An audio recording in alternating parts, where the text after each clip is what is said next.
गुलाबी शहर रंगों से सजा हुआ था। हर गली, हर नुक्कड़ पर रंगों की एक अलग ही छटा बिखरी हुई थी। यह शहर अपने आप में एक जीवंत कैनवस था, जहां हर कोना एक नई कहानी कहता था।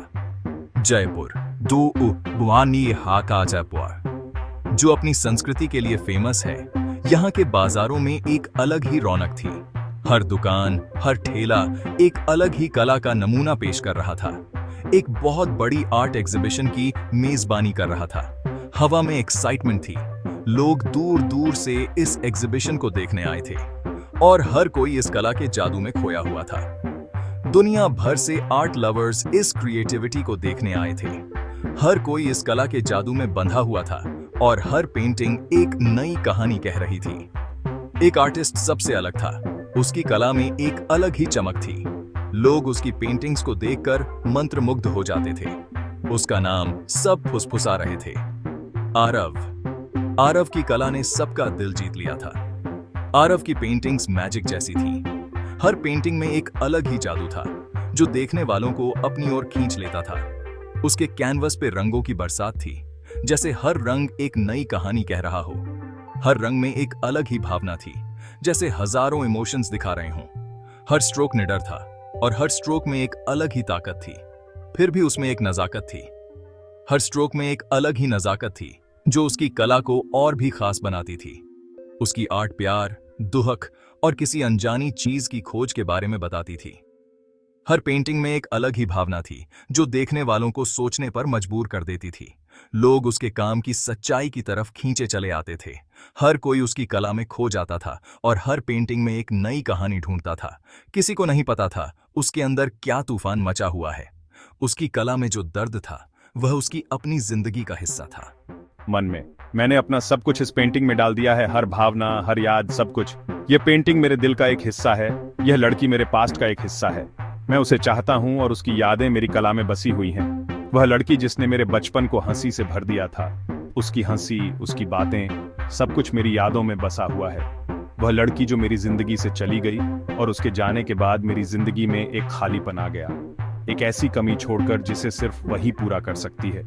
उसकी यादें मेरी कला में बसी हुई हैं और हर पेंटिंग में उसकी झलक मिलती है। आरव अपनी मास्टरपीस के पास खड़ा था और उसकी आंखों में एक अलग ही चमक थी। उसकी पेंटिंग में उसकी जिंदगी की कहानी बसी हुई थी। एक औरत की पेंटिंग जिसकी आंखें अतीत की याद दिलाती थीं। उसकी आंखों में एक अलग ही दर्द था, जो देखने वालों को अपनी ओर खींच लेता था। जैसे ही वह लोगों को उसके काम की तारीफ करते देखता है, उसे बेचैनी होने लगती है। उसे लगता है कि उसकी कला में जो दर्द है, वह लोग समझ नहीं पा रहे हैं। उसे पहचान की चाहत थी, हाँ, पर उससे भी ज्यादा वह चाहता था कि वह इसे देखे। वह चाहता था कि उसकी कला के माध्यम से वह उसे अपनी भावनाएं बता सके, यह जानने के लिए कि वह उसे कभी भूला नहीं। उसकी यादें उसकी कला में बसी हुई हैं और हर पेंटिंग में उसकी झलक मिलती है कि उसकी याद हर रंग, हर स्ट्रोक, हर इमोशन के पीछे थी जो उसने बनाया था। उसकी कला में उसकी जिंदगी की कहानी बसी हुई है और हर पेंटिंग में उसकी यादें बसी हुई हैं। अगले दिन आरव खुद को एग्जीबिशन की तरफ जाता हुआ पाता है। उसे एक अजीब सी फीलिंग होती है। उसके दिल में एक आवाज उसे वापस जाने को कहती है। जैसे ही वह गैलरी में एंटर करता है, उसकी नजर एक औरत पर पड़ती है। उसकी पीठ उसकी तरफ थी, पर उसमें कुछ जाना पहचाना सा था।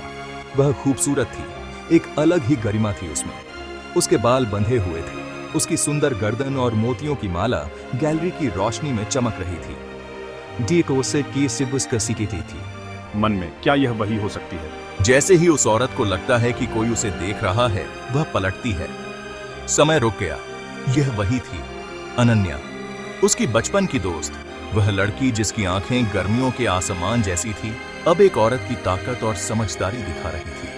हैरानी से आरव, सालों का फासला मिट गया और वे फिर से बच्चे बन गए। जयपुर की धूप में हंसते हुए, उनके हाथ रंगों से सने हुए। उनके आसपास की दुनिया गायब हो गई। बस उनके बचपन की यादें रह गईं। वे दोनों खो गए उन पलों में। अनन्या, जो अब एक मशहूर आर्ट क्यूरेटर थी, अपनी कला की दुनिया में खोई हुई थी। उसकी आंखों में एक चमक थी जो उसकी कला के प्रति उसके जुनून को दर्शाती थी। वही थी जिसने आरव के काम को एग्जीबिशन के लिए चुना था। आरव की कला में कुछ ऐसा था जो अनन्या को बहुत गहराई से छू गया था। वह उसकी पेंटिंग्स में छुपे इमोशंस से मंत्रमुग्ध हो गई थी, जैसे हर रंग और हर ब्रश स्ट्रोक एक कहानी कह रहा हो। यह जाने बिना कि आर्टिस्ट वही लड़का था जिसे वह कभी जानती थी। उसकी पहचान जानकर अनन्या के दिल में पुरानी यादें ताजा हो गईं। किस्मत ने अपना कमाल दिखाया और उन्हें उसी शहर में मिलाया जहां उनकी कहानी शुरू हुई थी। यह शहर उनके लिए हमेशा खास रहा था। वे उसी शहर में मिले जहां उनकी कहानी शुरू हुई थी। शहर की हर गली, हर मोद्दा गीमम सिकी कुकी की बाअमा का उनके लिए यादों से भरा हुआ था। वे घंटों बातें करते रहे, जैसे समय ने उनके बीच की दूरी को मिटा दिया हो। उनकी बातें कभी खत्म नहीं होती थीं। खोए हुए समय की भरपाई करते हुए वे अपने जीवन की हर छोटी बड़ी बात एक दूसरे से साझा कर रहे थे। अनन्या ने आरव के पेंटर बनने के सफर के बारे में सुना। उसकी हर कहानी में एक नया रंग था, एक ऐसा जुनून जो बचपन से उन दोनों में था। उनकी कला के प्रति दीवानगी ने उन्हें हमेशा एक दूसरे के करीब रखा। उसने उसे अपनी दादी के बारे में बताया, जो हमेशा उसकी प्रेरणा और ताकत रही। उसकी दादी की कहानियां सुनकर आरव भी भावुक हो गया। उसकी दादी की यादें अनन्या के जीवन का एक अहम हिस्सा थीं और उसने आरव को बताया कि कैसे उसकी दादी ने उसे हमेशा प्रोत्साहित किया। मैंने भी अपने एक्सपीरियंस शेयर किए और अनन्या को बताया कि कैसे मेरी जिंदगी ने मुझे बदल दिया, उन अच्छे और बुरे वक्त के बारे में जो मुझे बदल गए। हर अनुभव ने मुझे एक नया दृष्टिकोण दिया। आरव मंत्रमुग्ध था। अनन्या की बातें सुनकर उसे लगा जैसे वह फिर से अपने पुराने दिनों में लौट आया हो। अनन्या एक खूबसूरत औरत बन गई थी। उसकी मुस्कान में वही मासूमियत थी जो आरव को हमेशा भाती थी। उसकी आत्मा उतनी ही जिंदा थी जितनी उसे याद थी। उसकी आंखों में वही चमक थी जो आरव को हमेशा आकर्षित करती थी। वह फिर से उसकी तरफ खिंचा चला जा रहा था, जैसे कोई अदृश्य ताकत उसे अनन्या की ओर खींच रही हो। बचपन का प्यार कुछ गहरा, कुछ ज्यादा गंभीर होता जा रहा था। उनके बीच की भावनाएं और भी प्रबल हो गई थीं। सालों के अलगाव ने तो उनके बीच के अटूट बंधन को और मजबूत कर दिया था। वे एक दूसरे के बिना अधूरे थे और अब फिर से एक हो गए थे। उसी शाम आरव खुद को अपनी दादी के पैरों में बैठा पाता है, दिन की अचानक हुई मुलाकात के बारे में बताते हुए। उसने उसे अनन्या के बारे में बताया, कैसे उसकी आंखों में आज भी वही चमक थी, कैसे उनकी बातचीत इतने सालों बाद भी इतनी आसानी से हो रही थी। उसकी दादी ने ध्यान से सुना। उसके झुर्रियों वाले होठों पर एक प्यारी सी मुस्कान थी। दादी, मुझे लगा था कि मैं आगे बढ़ गया हूँ, लेकिन उसे फिर से देखकर ऐसा लगा जैसे समय रुक गया हो। वह चुप हो गया, अपने एहसासों को बयां करने के लिए शब्द ढूंढ रहा था। बेटा, कुछ रिश्ते जिंदगी भर के लिए होते हैं। वे धुंधले पड़ सकते हैं, समय के नीचे दब सकते हैं, पर वे कभी खत्म नहीं होते। उसकी दादी का प्यार और ज्ञान से भरा हाथ उसके सर पर था। डर को अपने फैसले मत लेने दो। जिंदगी बहुत छोटी है दिल की सुनने के लिए। अगर तुम्हें कोई रिश्ता खास लगता है तो उसे संजो के रखो। देखो ये तुम्हें कहां ले जाता है। उसकी दादी के शब्दों ने उसके अंदर एक उम्मीद जगाई। उसने सालों तक अनन्या को भुलाने की कोशिश की थी, खुद को यकीन दिलाया था कि यह बस एक बचकाना प्यार था। लेकिन आज जब उसने अनन्या को देखा तो उसे एहसास हुआ कि वह प्यार कितना गहरा था। उसकी दादी की आंखों में एक समझदारी की चमक थी, जैसे वह सब कुछ जानती हो। आरव के मन में एक द्वंद्व चल रहा था। वह समझ नहीं पा रहा था कि आगे क्या करना चाहिए।